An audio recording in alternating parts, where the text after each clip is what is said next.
Hi everyone. ನಿಮ್ಮ ಮನಸ್ಸನ್ನು ಬೆಚ್ಚಿ ಬೀಳಿಸುವ ಒಂದು ಭಯಾನಕ ಕಥೆಗೆ ಸ್ವಾಗತ. ಇದು ಜಪಾನ್ ದೇಶದ ಒಂದು ಹಳೆಯ ಭಯಾನಕ ಕಥೆ. ಇಂದಿಗೂ ಜನರಲ್ಲಿ ಭಯ ಹುಟ್ಟಿಸುತ್ತದೆ. ಈ ದಿನ ನಾವು ಕುಚಿಸಾಕೆ ಹೋನಾ ಎಂದೇ ಪ್ರಸಿದ್ಧವಾಗಿರುವ ಸೀಳು ಬಾಯಿರುವ ಒಂದು ಹೆಣ್ಣಿನ ಕಥೆಯನ್ನು ನೋಡಲಿದ್ದೇವೆ. ಇದೊಂದು ಕೇವಲ ಕಥೆಯಲ್ಲ, ಹಲವು ಜನರು ಇದನ್ನು ನಿಜವೆಂದೇ ನಂಬುವ ಒಂದು ಭಯಾನಕ ಕಥೆ. ಹಾಗಾದರೆ ಬನ್ನಿ, ಆ ಭಯಾನಕ ಕಥೆಯನ್ನು ನಾನು ನಿಮಗೆ ತಿಳಿಸ್ಕೊಡ್ತೀನಿ. ಜಪಾನ್ನಲ್ಲಿರುವ ಒಂದು ಗ್ರಾಮದಲ್ಲಿ ಒಂದು ಒಂಟಿ ಮನೆ ಇರುತ್ತೆ. ಆ ಮನೆಯಲ್ಲಿ ಅಮ್ಮ ಮತ್ತು ಮಗ ವಾಸವಾಗಿರ್ತಾರೆ. ಒಂದು ದಿನ ಅಮ್ಮ ಮನೆಗೆ ಬೇಕಾದ ಸಾಮಾನು ತರಲು ಮಗನನ್ನು ಕಳಿಸ್ತಾಳೆ. ಆ ಹುಡುಗನು ಮನೆಗೆ ಬೇಕಾದ ಸಾಮಾನು ತೆಗೆದುಕೊಂಡು ಬರಬೇಕಾದರೆ ತುಂಬಾ ಕತ್ತಲಾಗುತ್ತೆ. ಹಾಗೆ ಬರಬೇಕಾದರೆ ದಾರಿಯಲ್ಲಿ ಅವನನ್ನು ಯಾರೋ ಫಾಲೋ ಮಾಡೋ ಥರ ಅವನಿಗೆ ಅನಿಸಿದೆ. ಸ್ವಲ್ಪ ಸಮಯದ ನಂತರ ಅವನು ಹಿಂದೆ ತಿರುಗಿ ನೋಡ್ತಾನೆ. ಅವನ ಹಿಂದೆ ಯಾರೋ ನಡೆದು ಬರೋ ಥರ ಶಬ್ದ ಕೂಡ ಕೇಳಿಸುತ್ತೆ. ಅದನ್ನು ಕೇಳಿ ಅವನು ಹಿಂದೆ ತಿರುಗಿ ನೋಡಬೇಕಾದ್ರೆ ಅವನ ಹಿಂದೆ ಯಾರೂ ಇರಲ್ಲ. ಆತ ತುಂಬ ಭಯದಿಂದಲೇ ಮುಂದೆ ನಡೆದು ಹೋಗ್ತಾನೆ. ಹಾಗೆ ನಡೆದು ಹೋಗಬೇಕಾದ್ರೆ ಮೊದಲೇ ಕೇಳಿಸಿದ ಸೌಂಡ್ ಜೊತೆ ಸೇರಿ ಒಂದು ಹುಡುಗಿಯ ವಾಯ್ಸ್ ಕೂಡ ಕೇಳಿಸುತ್ತೆ. ಮತ್ತೆ ಆ ಹುಡುಗ ಭಯದಿಂದಲೇ ಹಿಂದೆ ತಿರುಗಿ ನೋಡ್ತಾನೆ, ಬಟ್ ಅಲ್ಲಿ ಯಾರೂ ಇರಲ್ಲ. ಹಾಗೆ ಮುಂದೆ ತಿರುಗಿ ನೋಡಬೇಕಾದ್ರೆ ಒಂದು ಅತಿ ಸುಂದರವಾದ ಹುಡುಗಿ ಜಪಾನಿನ ಪಾರಂಪರ್ಯವಾದ ಬಟ್ಟೆ ತೊಟ್ಟು ನಿಂತಿರ್ತಾಳೆ. ಆದರೆ ಅವಳ ಮುಖವು ಒಂದು ಬಟ್ಟೆಯಿಂದ ಮುಚ್ಚಿರುತ್ತೆ. ಸ್ವಲ್ಪ ಸ್ವಲ್ಪವಾಗಿ ಆ ಹುಡುಗಿಯ ರೂಪ ಅವನ ಹತ್ತಿರ ಬರತೊಡಗುತ್ತೆ. ಅವನ ಹತ್ತಿರ ಬಂದು ನಾನು ಸುಂದರವಾಗಿದ್ದೀನಾ ಅಂತ ಕೇಳುತ್ತೆ. ಆದರೆ ಅವನು ತುಂಬ ಹೆದರಿ ಹೌದು ಸುಂದರವಾಗಿದ್ದೀರಾ ಅಂತ ಹೇಳ್ತಾನೆ. ಅವನ ಮುಂದೆ ಇರುವ ಆ ರೂಪ ನಗುತ್ತಲೇ ಆ ಮುಖದಲ್ಲಿರೋ ಮಾಸ್ಕ್ನ ತೆಗಿತಾಳೆ. ಅದನ್ನು ನೋಡಿದ ತಕ್ಷಣವೇ ಆತನ ದೇಹ ಫ್ರೀಸ್ ಆಗಿಬಿಡುತ್ತೆ. ಏಕೆಂದರೆ ಆ ಸುಂದರವಾದ ಹುಡುಗಿಯ ಮುಖದಲ್ಲಿ ಬಾಯಿಂದ ಕಿವಿಯವರೆಗೆ ಚೇರಿರುತ್ತೆ. ಆ ರೂಪ ಅವನ ಬಳಿ ಬಂದು ನಾನು ಇವಾಗಲೂ ಸುಂದರವಾಗಿದ್ದೀನಾ ಅಂತ ಮತ್ತೆ ಕೇಳುತ್ತೆ.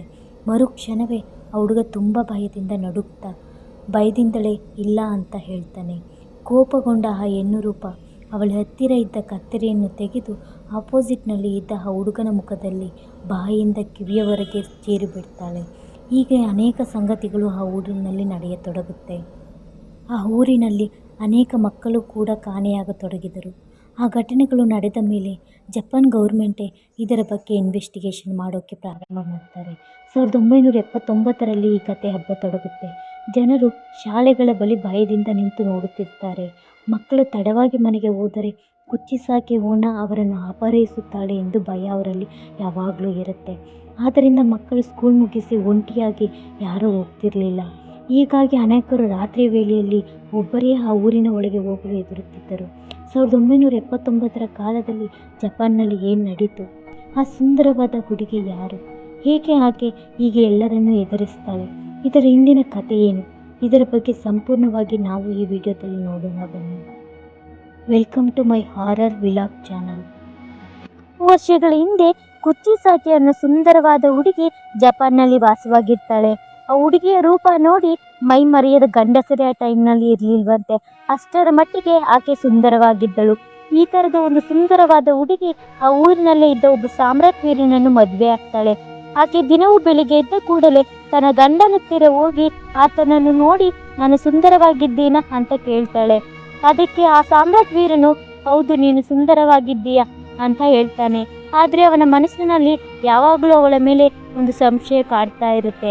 ಹಾಗೆ ದಿನ ಕಳೆದಂತೆ ಕುಚಿಸಾಕೆ ಗಂಡ ಮತ್ತು ಆ ಊರಿನ ಎಲ್ಲ ಸಾಮ್ರಾಜ್ಯದ ವೀರರು ಪಕ್ಕದ ರಾಜ್ಯಕ್ಕೆ ಯುದ್ಧಕ್ಕಾಗಿ ಹೋಗಬೇಕಾದ ಪರಿಸ್ಥಿತಿ ಬರುತ್ತೆ. ಇದರಿಂದ ತನ್ನ ಗಂಡನನ್ನು ಬಿಟ್ಟು ಒಬ್ಬಳೇ ಬದುಕುವ ಸ್ಥಿತಿ ಆಕೆಗೆ ಬರುತ್ತೆ. ಹಾಗೆ ಇರಬೇಕಾದ್ರೆ ಆ ಸಾಮ್ರಾಜ್ಯದ ವೀರ ಸಾವನ್ನಪ್ಪಿದ್ದಾನೆ ಅನ್ನೋ ಗಾಳಿ ಮಾತು ಊರಲ್ಲೆಲ್ಲ ಹರಡೋಕೆ ಪ್ರಾರಂಭಿಸುತ್ತೆ. ಈ ಒಂದು ವಿಷಯ ಕುಚಿಸಾಕೆಗೂ ತಿಳಿಯ ಬರುತ್ತೆ. ಬಟ್ ನಿಜವಾಗ್ಲೂ ಏನು ನಡೀತು ಅಂದರೆ ಆ ಸಾಮ್ರಾಟ್ ವೀರ ಆ ಯುದ್ಧದಲ್ಲಿ ಪಾಲ್ಗೊಂಡು ವಿರೋಧಿ ಸೈನ್ಯವನ್ನೆಲ್ಲ ಸೋಲಿಸಿರ್ತಾನೆ. ಅವನ ಆ ವೀರ ಸಂಗತಿ ಕೇಳಿ ಆ ರಾಜ್ಯದ ರಾಜ ಅವನಿಗೆ ಯುದ್ಧ ಪಡೆಗೆ ಸೇನಾಧಿಪತಿ ಅನ್ನೋ ಪಟ್ಟನ ಅವನಿಗೆ ನೀಡಿರ್ತಾರೆ. ಆದ್ದರಿಂದ ಸಾಮ್ರಾಟ್ ವೀರ ಒಂದೊಂದು ರಾಜ್ಯಕ್ಕೆ ಹೋಗಿ ಆ ರಾಜ್ಯವನ್ನು ತನಗೆ ವಶಪಡಿಸಿಕೊಳ್ಳುತ್ತಿದ್ದ. ಅದೇ ರೀತಿಯಾಗಿ ಆತನ ಹೆಂಡತಿ ತನಗಾಗಿ ಕಾಯುತ್ತಿದ್ದಾಳೆ ಅನ್ನೋ ವಿಷಯನೇ ಮರೆತು ಬೇರೊಂದು ಊರಿನಲ್ಲಿ ಬೇರೆ ಹುಡುಗಿಯ ಜೊತೆ ಬದುಕಲು ಆರಂಭಿಸ್ತಾನೆ. ಹೇಳ್ಬೇಕು ಅಂದ್ರೆ ಅವನು ಒಂದೊಂದು ರಾಜ್ಯಕ್ಕೂ ಹೋಗುವಾಗಲೆಲ್ಲ ಆ ರಾಜ್ಯದ ಒಂದೊಂದು ಹುಡುಗಿಯರ ಜೊತೆಯೆಲ್ಲ ಬದುಕಲು ಆರಂಭಿಸ್ತಾನೆ. ಹಾಗೆ ದಿನಗಳು ಕಳೆದವು. ಕಡೆಗೆ ಆ ಸಾಮ್ರಾಟ್ ವೀರನು ತನ್ನ ಸ್ವಂತ ಊರಿಗೆ ಹೋಗಬೇಕಾದ ಪರಿಸ್ಥಿತಿ ಬರುತ್ತೆ. ಹಾಗೆ ಹೋಗಬೇಕಾದರೆ ಆತನಿಗೆ ಒಂದು ಆಶ್ಚರ್ಯ ಕಾದಿರುತ್ತೆ.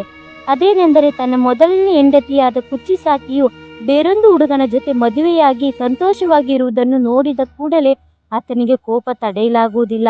ಕುಚಿಸಾಕಿಯು ನಡೆದ ಎಲ್ಲಾ ಸಂಗತಿಗಳ ಬಗ್ಗೆ ಆತನಿಗೆ ವಿವರಿಸಲು ಪ್ರಯತ್ನಿಸುತ್ತಾಳೆ. ಆದರೆ ಅದ್ಯಾವುದನ್ನು ಲೆಕ್ಕಿಸದೆ ಆ ಸಾಮ್ರಾಟ್ ವೀರನು ತನ್ನ ಹತ್ತಿರ ಇದ್ದ ಚಾಕುವನ್ನೆತ್ತಿ, ನಿನ್ನ ಬಳಿ ಇರುವ ಆ ಸುಂದರವಾದ ರೂಪದಿಂದ ತಾನೇ ಈ ರೀತಿ ನನಗೆ ಮೋಸ ಮಾಡಿದೆ.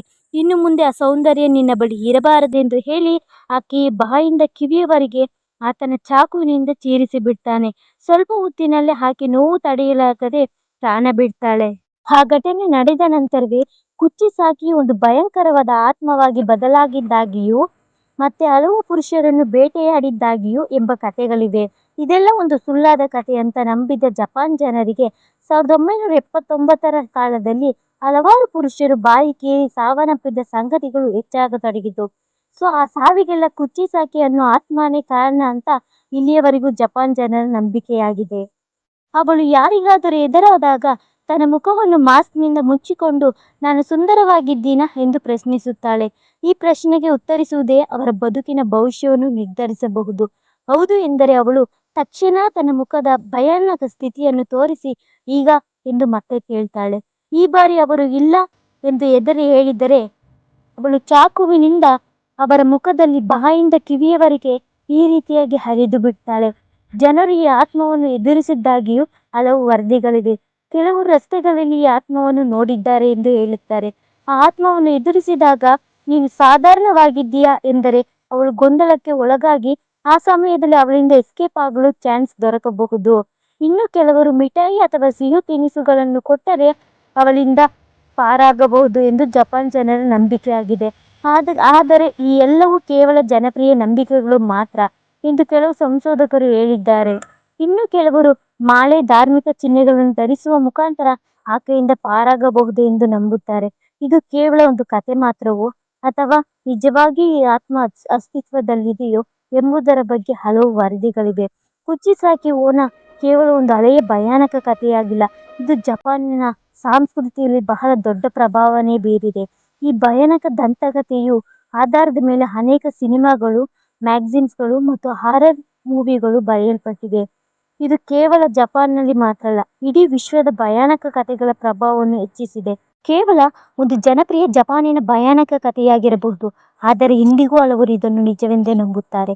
ನೀವು ಇದನ್ನು ನಂಬುತ್ತೀರಾ? ಅಥವಾ ನೀವು ನಿಜಕ್ಕೂ ಕುಚಿಸಾಕಿ ಓನಾವನ್ನು ಎದುರಿಸಲು ಧೈರ್ಯವಿದೆಯಾ? ಒಂದು ವೇಳೆ ನೀವು ಮಧ್ಯರಾತ್ರಿಯಲ್ಲಿ ಒಬ್ಬರೇ ಹೋಗುವಾಗ ಈ ಸ್ಟೋರಿನಲ್ಲಿ ಬರೋ ಥರನೇ ಕುಚಿಸಾಕಿಯು ನಿಮ್ಮ ಬಳಿ ಬಂದು ನಾನು ಸುಂದರವಾಗಿದ್ದೇನಾ ಎಂದು ಕೇಳಿದರೆ ನೀವು ಏನು ಹೇಳ್ತೀರಾ ಅಂತ ಕಮೆಂಟ್ನಲ್ಲಿ ತಿಳಿಸಿ. ಇಂತಹ ರೋಮಾಂಚಕ ಭಯಾನಕ ಕಥೆಗಳಿಗಾಗಿ ನಮ್ಮ ಚಾನೆಲ್ನ ಸಬ್ಸ್ಕ್ರೈಬ್ ಮಾಡಿ. Thanks for watching.